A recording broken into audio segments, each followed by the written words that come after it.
ನಮಸ್ತೆ, ನಿಷ್ಠಾ ಅಡುಗೆ ಮನೆಗೆ ಸ್ವಾಗತ. ಇವತ್ತು ವೆಜ್ ಪನ್ನೀರ್ ಮಸಾಲ ಹೇಗೆ ಮಾಡೋದು ಅಂತಂದೇಳಿ ನೋಡೋಣ. ನೋಡಿ, ಈ ಥರ ಕಲರ್ಫುಲ್ ಆಗಿರೋ ಟೇಸ್ಟಿಯಾಗಿರೋ ವೆಜ್ ಪನ್ನೀರ್ ಮಸಾಲಾಗೆ ಮೊದಲನೇದಾಗಿ ಎಣ್ಣೆ, ಚಕ್ಕೆ, ಲವಂಗ, ಪಲಾವ್ ಎಲೆ, ಶುಂಠಿ, ಬೆಳ್ಳುಳ್ಳಿ, ಪನ್ನೀರನ್ನ ತೊಗೊಂಡಿದ್ದೀನಿ. ಮತ್ತು ಇಲ್ಲಿ ಬಟರ್ ಕೂಡ ತೊಗೊಂಡಿದ್ದೀನಿ. ಅದಾದಮೇಲೆ ಅರಿಶಿನ, ಖಾರ ಪುಡಿ, ಜೀರಿಗೆ, ರುಚಿಗೆ ತಕ್ಕಷ್ಟು ಉಪ್ಪು, ಬಟಾಣಿ, ಬೀನ್ಸು ಮತ್ತು ಕೊತ್ತಂಬರಿ, ಹೂಕೋಸು, ಕ್ಯಾರೋಟು, 3 ಈರುಳ್ಳಿ ತೊಗೊಂಡಿದ್ದೀನಿ, 1 ಕ್ಯಾಪ್ಸಿಕಮ್ಮು, 1 ಟೊಮೆಟೊ. ಇಷ್ಟು ಇಂಗ್ರೀಡಿಯೆಂಟ್ಸು ಬೇಕಾಗುತ್ತೆ. 3 ಈರುಳ್ಳಿ ತೊಗೊಂಡಿರೋದ್ರಿಂದ 2 ಈರುಳ್ಳಿ ನಾನು ಇಲ್ಲಿ ರುಬ್ಬೋಕ್ಕೆ ತೊಗೊಂಡಿದ್ದೀನಿ, 1 ಈರುಳ್ಳಿನ ನಾನು ಇಲ್ಲಿ ಒಗ್ಗರಣೆಗೆ ಅಂತಂದೇಳಿ ತೊಗೊಂಡಿದ್ದೀನಿ. ಇವಾಗ ನಾನು ಮೊದಲನೇದಾಗಿ ಮಸಾಲೆನ ರೆಡಿ ಮಾಡ್ಕೊಳ್ಳೋಣ. ಮಸಾಲೆ ರೆಡಿ ಮಾಡ್ಕೊಳ್ಳಿಕ್ಕೆ 2 ಈರುಳ್ಳಿ ದೊಡ್ಡದಾಗಿ ಕಟ್ ಮಾಡ್ಕೊಂಡಿದ್ದೆ ಅಲ್ವಾ, ಆ 2 ಈರುಳ್ಳಿನ ನಾನು ಫಸ್ಟ್ ಎಣ್ಣೆಲಿ ಫ್ರೈ ಮಾಡ್ಕೊತೀನಿ.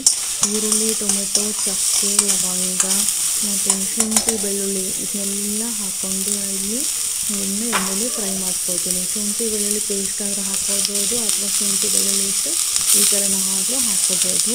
ಇದನ್ನೆಲ್ಲ ಹಾಕ್ಕೊಂಡ್ಬಿಟ್ಟು ನಾನು ಇಲ್ಲಿ 2ರಿಂದ 3 ನಿಮಿಷ ಫ್ರೈ ಮಾಡ್ಕೊಳ್ತೀನಿ. ತುಂಬಾ ಚೆನ್ನಾಗಿರುತ್ತೆ ಫ್ರೆಂಡ್ಸ್. ಯಾರೆಲ್ಲ ಪನ್ನೀರನ್ನು ಇಷ್ಟಪಡಲ್ಲ ಹೇಳಿ ಇವಾಗ ಅಲ್ವಾ, ಪನ್ನೀರ್ ಇಷ್ಟಪಡ್ತಿರೋರು ಯಾರೂ ಇಲ್ಲ. ಈ ಥರ ಮನೇಲೂ ಕೂಡ ಟ್ರೈ ಮಾಡಿ ನೋಡಿ. ತುಂಬ ಹೈಜಿನಿಕ್ ಆಗಿರುತ್ತೆ, ಚೆನ್ನಾಗಿ ಕೂಡ ಆಗಿರುತ್ತೆ.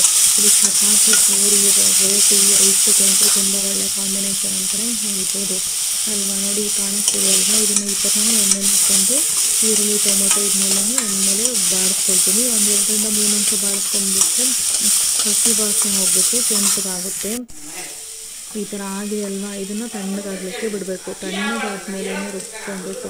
ಅದಕ್ಕೆ ಒಂದು ಅರ್ಧ ಸ್ಪೂನು ಜೀರಿಗೆ ಹಾಕ್ಕೊಳ್ತೀನಿ. ಇದನ್ನೆಲ್ಲ ಹಾಕ್ಕೊಂಡ್ಬಿಟ್ಟು ನೆಕ್ಸ್ಟು ಇದನ್ನು ರುಬ್ಬಾದ್ಮೇಲೆ ತಣ್ಣಗಾಗಲಿಕ್ಕೆ 2-3 ನಿಮಿಷ ಬಿಡಬೇಕು. ಬಿಟ್ಟಾದಮೇಲೆ ಇದನ್ನು ಮಿಕ್ಸಿ ಮಾಡ್ಕೊಳ್ತೀನಿ.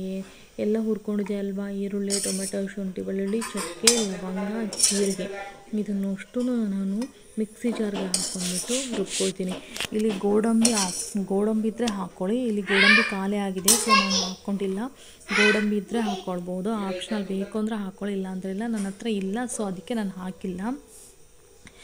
ಅದಕ್ಕೆ ನಾನು ರುಬ್ಕೊಳ್ಳೋಕ್ಕೆ ನಾನು ಖಾರ ಪುಡಿ ಮತ್ತು ಅರಿಶಿನ ಪುಡಿ ಇದರಲ್ಲೇ ಹಾಕ್ಕೊಂಡ್ಬಿಟ್ಟು ನಮಗೆ ಖಾರಕ್ಕೆ ತಕ್ಕ ಹಾಗೆ ಹಾಕ್ಕೊಳ್ಬೇಕು. ನಾವಿಲ್ಲಿ ಮೀಡಿಯಮ್ ಖಾರ ತಿಂತೀವಿ, ಅದಕ್ಕೋಸ್ಕರ ಸ್ವಲ್ಪ ಜಾಸ್ತಿ ಖಾರನೇ ಹಾಕ್ಕೊಂಡಿದ್ದೀನಿ. 1.5 ಸ್ಪೂನ್ ಖಾರ ಪುಡಿ ಹಾಕ್ಕೊಂಡ್ಬಿಟ್ಟು ಅರ್ಧ ಸ್ಪೂನಷ್ಟು ಅರಿಶಿನ ಹಾಕ್ಕೊಂಡ್ಬಿಟ್ಟು ಇದನ್ನು ನುಣ್ಣಗೆ ರುಬ್ಕೊಳ್ತೀನಿ.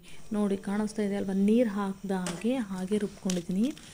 ಇದೆಲ್ಲ ತರಕಾರಿ ಅಲ್ವಾ, ಕ್ಯಾರೆಟು, ಬೀನ್ಸು, ಹಸಿ ಬಟಾಣಿ, ಈರುಳ್ಳಿ, ಕ್ಯಾಪ್ಸಿಕಮ್ಮು, ಹೂಕೋಸು ಇದನ್ನೆಲ್ಲದನ್ನು ಎಣ್ಣೆಲಿ ಫ್ರೈ ಮಾಡ್ಕೊಳ್ಬೇಕು.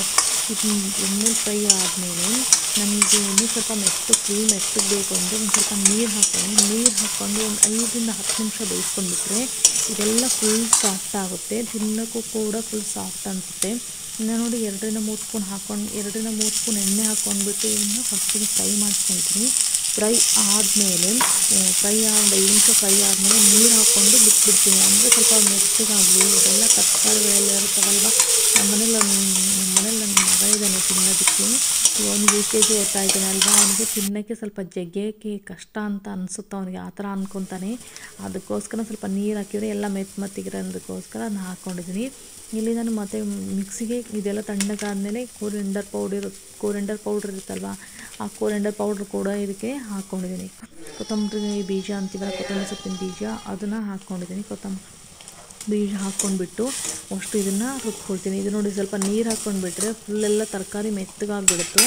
ಮೆತ್ತಗಾದ್ಮೇಲೆ ನೀರೆಲ್ಲ ಹೋದ್ಮೇಲೆ ನಾವು ರುಬ್ಕೊಂಡಿರುವಂತಹ ಮಿಶ್ರಣವನ್ನು ಇದಕ್ಕೆ ಹಾಕ್ಕೊಂಡ್ಬಿಟ್ಟು ಮತ್ತೆ 2ರಿಂದ 3 ನಿಮಿಷ ಇದನ್ನು ಬಿಸಿ ಮಾಡ್ಕೊತೀನಿ. ಈ ಬಿಸಿ ಆಗೋದಕ್ಕೆ ಇದಕ್ಕೆ ಉಪ್ಪು ಮತ್ತು ನಾನು ಏನು ಪನ್ನೀರ್ ಟ್ಯೂಬ್ಸ್ನ ಕಟ್ ಮಾಡ್ಕೊಂಡಿದ್ದೀನಲ್ವ, ಪನ್ನೀರ್ ಟ್ಯೂಬ್ಸ್ನ ಹಾಕ್ಕೊಂಡ್ಬಿಟ್ಟು ಬಟರ್ ಕೂಡ ಇದಕ್ಕೆ ಹಾಕ್ಬಿಡ್ತೀನಿ. ತುಂಬಾ ಟೇಸ್ಟಿ ಆಗಿರುತ್ತೆ. ಟೇಸ್ಟಿ ಅಂದರೆ ಅಲ್ಟಿಮೇಟ್ ಅಂತಲೇ ಹೇಳ್ಬೋದು. ಮನೇಲಿ ಕೂಡ ನೀವು ಕೂಡ ಇದೇ ಥರನೇ ಟ್ರೈ ಮಾಡಿ ನೋಡಿ. ಎಲ್ಲ ಎಷ್ಟು ಕಲರ್ಫುಲ್ಲಾಗಿ ಕಾಣಿಸ್ತಿದೆ ಅಲ್ವಾ. ತರಕಾರಿನೂ ಕೂಡ ಫುಲ್ ಸಾಫ್ಟಾಗಿ ಬೆಂದಿದೆ.